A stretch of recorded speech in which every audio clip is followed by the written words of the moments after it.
আসসালামু আলাইকুম। আমরা এখন পারভেজ ডেইরিতে আছি। এখানে পারভেজ ভাইকে আমরা দেখাচ্ছি যে আমাদের খাবারটা আসলে গরু কি তৃপ্তি সহকারে খায়। পারভেজ ভাই, আপনার গরু আছে কয়টা? গাই গরু? পারভেজ ভাই মোট 18, সবই কি গাই গরু, দুধের গরু?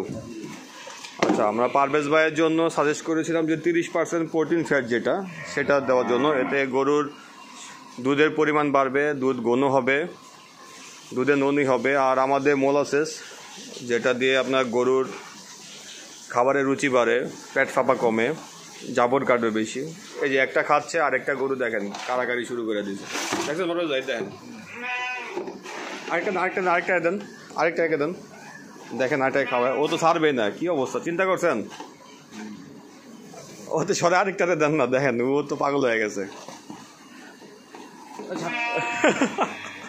দেখলেন তো আপনারা যে ওই ছাড়তেই চাচ্ছে না। যে যার ভাই পারভেজ ভাই যার রুচি কম ওই গরুটা দেন, যে কিছু খায় না, মানে খাইতে চায় না। নাই না, দেখছেন আপনার বুলও ছাড়তেছে না, বুল চাটতেছে ও। চিন্তা করছেন আমাদের যে খাবার কি পরিমাণ ভাবে আর খাচ্ছে তৃপ্তি সহকারে।